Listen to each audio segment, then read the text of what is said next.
This is the official Rollin' Wrestling Review Show right here on YouTube, and these are my thoughts on WWE Clash of Champions. Roll that footage.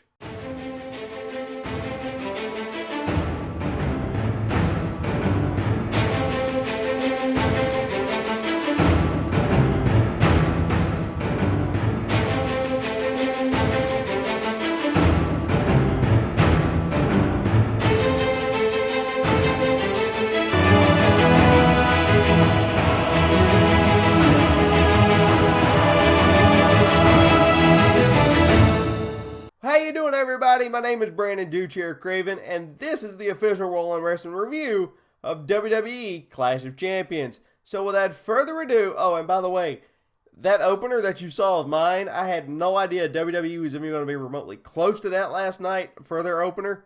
I did that like 3 days ago, so like Thursday or Friday. So I finished it Thursday, Friday, so I had no idea what theirs was going to be like. I guess great minds think alike sometimes. Let's get on to the pre-show. The only match on the pre-show was Alicia Fox versus Nya Jackson. This was a rematch from Raw 2 weeks ago. Great opening match for the show on the pre-show. Nia Jax, I'm telling you, she is freaky powerful.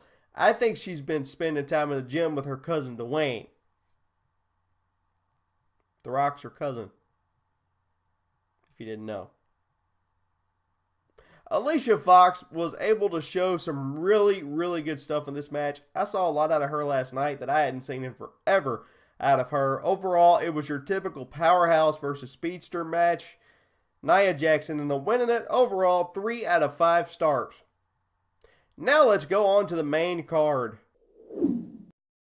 The first match on tonight's main card was the New Day versus Gallows and Anderson. Gallows and Anderson came out of the gate with a plan of divide and conquer. They took out Big E and Xavier early and primarily focused on Kofi Kingston. They were completely dominant throughout, but due to interference by Xavier Woods and Francesca the Trombone, your winners, the New Day. And they have now been tag team champions for what I believe is 400 days. So congratulations, New Day. That is a feat in and of itself. Overall, this match gets a 3.5 out of 5 stars. Next up is one of my favorite groups in the WWE right now. It's time for the Cruiserweights. TJ Perkins comes in as the Cruiserweight Champion as he faces Brian Kendrick, the challenger. Awesome theme song and entrance for TJ Perkins. Love the video game theme. It was absolutely cool. Great match once again by the Cruiserweights. And mark my words, folks, the Cruiserweights will steal the show every time they are on TV or a pay-per-view. Unless they're not Cesaro and Sheamus. Anyway, the winner of that match and still Cruiserweight Champion, TJ Perkins. Overall, 3.5 out of 5 stars. By the way, the new WWE 2K17 commercial looked absolutely sick. I cannot wait less than 20 days for this game to come out. And if you haven't seen it yet, last week I posted news on the WWE 2K17 My Career Mode. Check it out right here. So go check that out for me.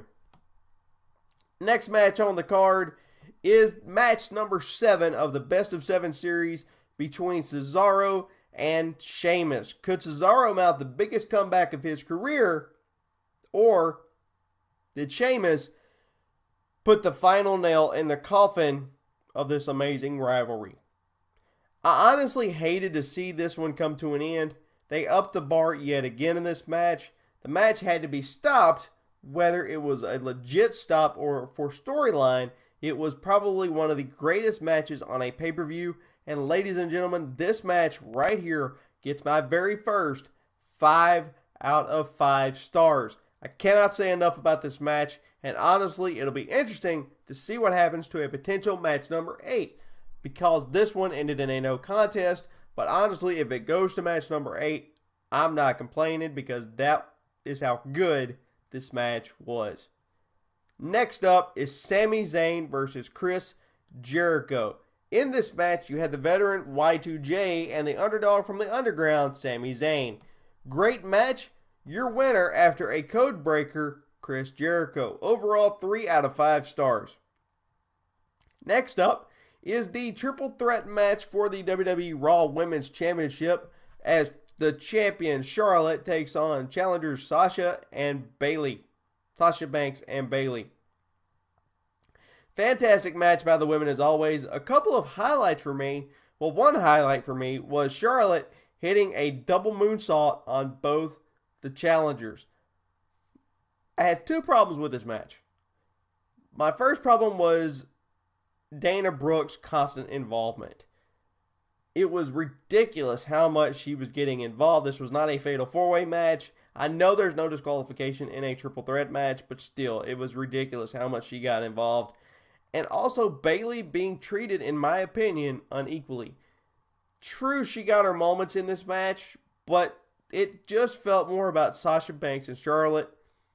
Charlotte did win, and overall, I give this match a 3 out of 5 stars. Next match on the card, Roman Reigns versus Rusev for the United States Championship. Good match. It was good to see Lana getting involved during some parts of the match in that typical manager role. Your winner and new United States Champion, Roman Reigns. Is anybody surprised? I mean, is anybody out there honestly surprised? Overall, 3 out of 5 stars. Next up is your main event of the evening, the WWE Universal Championship match between Seth Rollins and Kevin Owens. Fantastic match. They ended up breaking the Spanish announce table. Well, Kevin Owens did when he tried to splash Seth Rollins through it, but missed. Many great highlights from both superstars in this match. Chris Jericho tried to interfere on behalf of KO, and due to that interference from Y2J and possibly something happening with Stephanie McMahon, your winner and still WWE Universal Champion, Kevin Owens. Overall, this is not my favorite match. 2.5 out of 5 stars. Now, WWE did post a video on their YouTube channel late last night of Stephanie McMahon leaving the building after that match was over.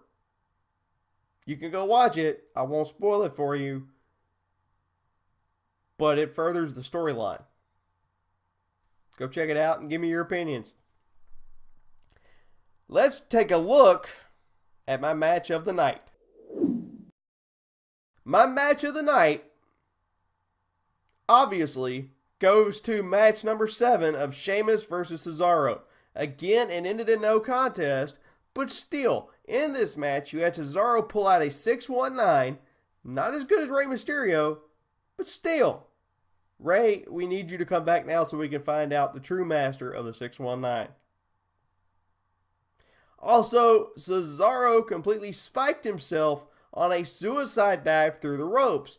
When I say he spiked himself, I mean he literally landed on his head.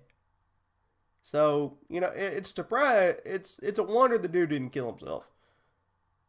It was a sick spot. I mean, it made me cringe. And that's going to do it for my review of WWE Clash of Champions. Let me know what you thought of the pay-per-view in the comments below. Check back tomorrow for my top 5 moments from Monday Night Raw. And on Wednesday for my top 5 moments from SmackDown Live. And I have another YouTube subscriber challenge going on until WWE No Mercy. So go check that out right here. Thank you for watching. My name is Brandon Duchair Craven. Do not forget to like, share, and subscribe. So that way all your friends and you will know when these types of videos come out. Thanks for watching. See you tomorrow right here on the Roll on the Wrestling Review YouTube channel. Later, everybody.